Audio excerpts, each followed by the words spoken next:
Assalamualaikum warahmatullahi wabarakatuh. Kembali lagi bersama saya Lutfi Fanti dari kelas 2D3 ITA dengan dosen pembimbing Rengga Asmara Eskom OCA.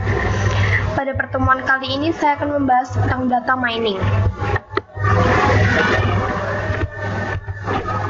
Pokok bahasan: model data mining, tahapan dalam data mining, fungsionalitas dalam data mining, teknik-teknik data mining. Tujuan belajar: memahami pemodelan data mining, memahami setiap tahapan dalam data mining, memahami fungsionalitas dalam data mining, memahami beberapa teknik yang digunakan dalam data mining. Pendahuluan. Data mining merupakan salah satu cabang ilmu komputer yang relatif baru. Sampai sekarang masih diperdebatkan tempat data mining di bidang ilmu mana, dikarenakan data mining menyangkut database, kecerdasan buatan, statistik, dan sebagainya. Salah satu pihak berpendapat bahwa data mining tidak lebih dari machine learning atau analisa statistik yang berjalan di atas database. Sedangkan pihak lain berpendapat bahwa database berperan penting di data mining karena data mining mengakses data yang ukurannya besar dan adanya peran penting database terutama dalam optimasi query-nya.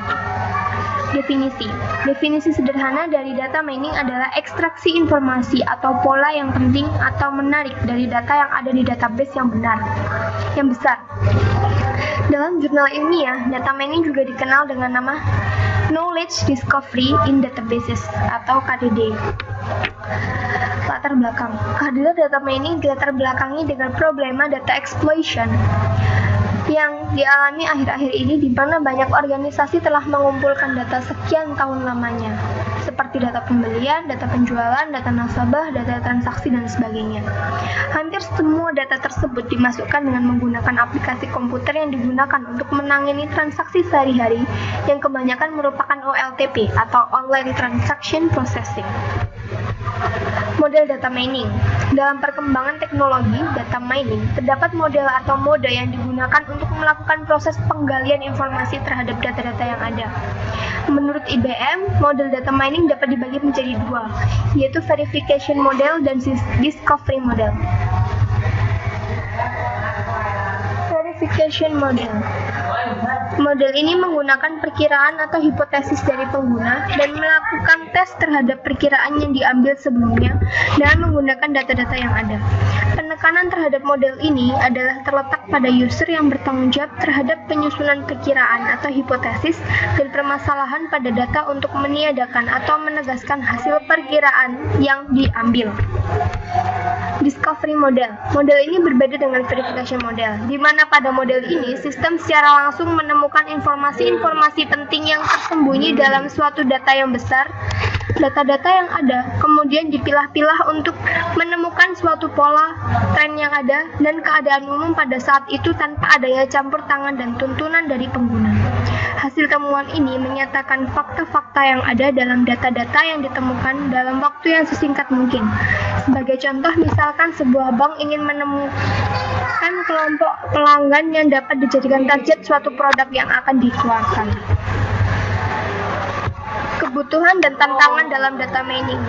Hal-hal yang harus diperhatikan pada data mining adalah sebagai berikut: penanganan berbagai tipe data, efisiensi dari algoritma data mining, kegunaan, kepastian dan keakuratan hasil, ekspresi terhadap berbagai jenis hasil, memperoleh informasi dari sumber-sumber data yang berbeda, proteksi dan keamanan data.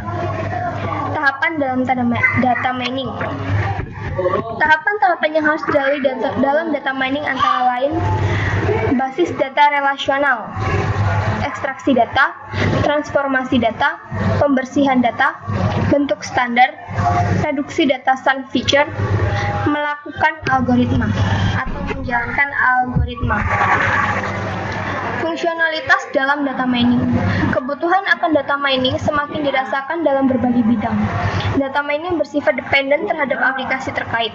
Ini berarti untuk aplikasi basis data yang berbeda, maka teknik data mining yang digunakannya mungkin juga akan berbeda. Hal ini dikarenakan terdapat kelebihan dan kekurangan dari masing-masing metode pencarian informasi, sehingga kita harus menyesuaikan antara keperluan dan kebutuhan akan informasi dengan penerapan teknik pencarian yang akan digunakan. Mining Association Role. Tugas utamanya adalah untuk menemukan suatu himpunan hubungan antara item dalam bentuk sebagai berikut. di mana A dan B adalah himpunan atribut nilai dari sekumpulan data yang relevan dalam suatu basis data. Sebagai contoh, dari suatu himpunan data transaksi, seorang mungkin menemukan suatu hubungan berikut, yaitu jika seorang pelanggan membeli selai, ia biasanya juga membeli roti dalam satu transaksi yang sama. Generalisasi, pencatatan, dan karakterisasi data multilevel. Salah satu aplikasi data mining dan analisa data yang paling sering digunakan dalam hubungannya dengan basis data sistem produksi adalah generalisasi dan pencatatan data, yang juga dikenal dengan beberapa nama lain seperti Online Analytical Processing atau OLAP, basis data multidimensi, data cubes, abstraksi data, dan lain sebagainya. Generalisasi dan pencatatan data ini menampilkan karakteristik umum terhadap sekumpulan data yang dispesifikasikan oleh pemakai dalam basis data. Klasifikasi data. Aplikasi lain yang penting dari data mining adalah kemampuannya untuk melakukan proses klasifikasi pada suatu data dalam jumlah besar. Hal ini sering disebut mining classification rules. Klasifikasi data sendiri adalah suatu proses yang menemukan properti-properti yang sama pada sebuah himpunan objek di dalam sebuah basis data dan mengklasifikasikannya ke dalam kelas-kelas yang berbeda menurut model klasifikasi yang ditetapkan. Analisa cluster. Pada dasarnya, clustering terhadap data adalah suatu proses untuk mengkelompokkan sekumpulan data tanpa suatu atribut kelas yang telah didefinisikan sebelumnya. Berdasarkan pada prinsip konseptual clustering, yaitu memaksimalkan dan juga meminimalkan kemiripan intrakelas. Proses untuk mengkelompokkan secara fisik atau abstrak objek-objek ke dalam bentuk kelas-kelas atau objek yang serupa disebut dengan clustering atau unsupervised classification.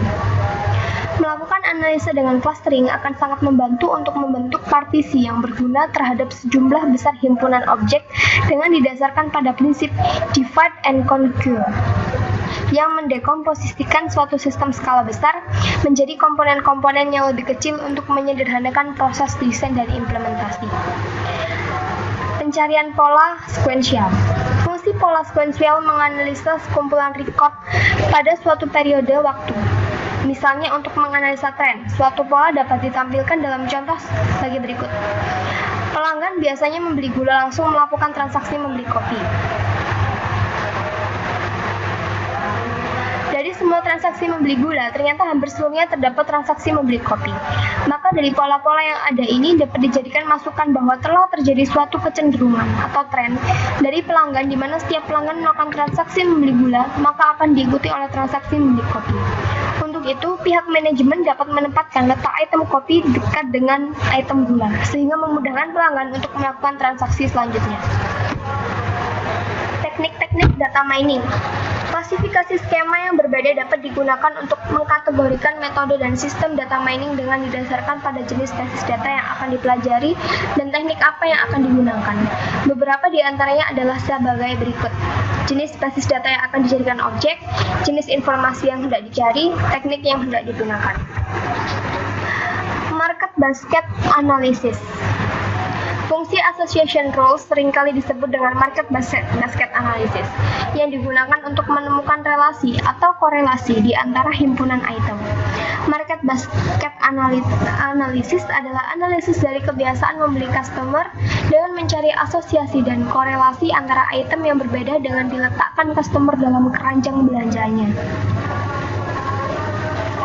Fungsi ini paling banyak digunakan untuk menganalisa data dalam rangka keperluan strategi pemasaran, desain katalog, dan proses pembuatan keputusan bisnis. Apakah itu kaidah asosiasi? Kaidah asosiasi penambangan pertama kali diusulkan oleh Agrawal, Milinsky, dan Swamy. Diberikan suatu database transaksi, setiap transaksi adalah suatu himpunan item-item. Cari seluruh kaidah asosiasi yang memenuhi kendala minimum support dan minimum confidence yang diberikan user. Contoh, 30% dari transaksi yang membuat peer juga memuat pokok 5%. Dan transaksi memuat item-item berikut, 30% confidence dari kaidah ini, 5% support dari kaidah ini. Kita berminat untuk mencari kaidah ketimbang memeriksa apakah suatu kaidah berlaku. Algoritma a priori. Algoritma a priori bertujuan untuk menemukan frequent item sets dijalankan pada sekumpulan data. Pada iterasi ke K dan ditemukan semua item sets yang memiliki K item disebut dengan K item sets. Inti dari algoritma a priori, gunakan frequent untuk membangun kandidat frequent K item set. Gunakan scan database dan pencocokan pola untuk mengumpulkan hitungan untuk kandidat item set. Perbaikan kinerja a priori. Hitung item set berbasis hash. Suatu K item set yang hitungan ember hash terkaitnya di bawah ambang tidak bisa frekuent. Reduksi transaksi. Suatu transaksi yang tidak memuat frekuent K item set apapun adalah sia-sia dalam scan berikutnya. Partisi. Item set apapun yang potensial frekuent dalam DB haruslah frekuent dalam paling tidak satu dari partisi dari DB. Sampling, penambangan atau suatu subset dari data yang diberikan. Menurunkan amal support suatu metode untuk menentukan kelengkapan. Berikut adalah ilustrasi dari algoritma a priori.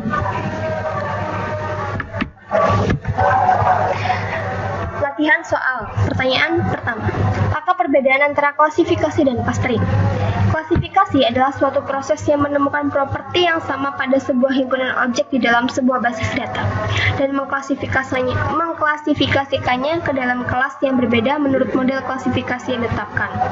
Clustering terhadap data adalah suatu proses untuk mengkelompokkan sekumpulan data tanpa suatu atribut kelas yang telah didefinisikan sebelumnya berdasarkan pada prinsip konseptual clustering, yaitu memaksimalkan dan juga meminimalkan kemiripan intrakelas. 2. Apa peranan visualisasi informasi dalam data mining? Untuk memberikan gambaran yang lebih jelas tentang macam-macam informasi yang dapat ditemukan dalam sekumpulan data. Pertanyaan ketiga, definisikan support dan confidence untuk aturan asosiasi. Support menunjukkan frekuensi dari kaidah di dalam transaksi. Confidence menunjukkan presentasi dari transaksi yang memuat A dan juga memuat B. Pertanyaan nomor 4. Jelaskan mengapa aturan asosiasi tidak dapat digunakan secara langsung untuk prediksi tanpa analisis yang lebih lanjut atau domain pengetahuan. Karena aturan asosiasi mengcapture item atau kejadian dalam data berukuran besar yang berisi data transaksi. Ya, itulah tadi akhir dari presentasi saya. Sekian dari saya. Kurang lebihnya saya mohon maaf. Atas perhatian saya ucapkan terima kasih. Wassalamualaikum warahmatullahi wabarakatuh.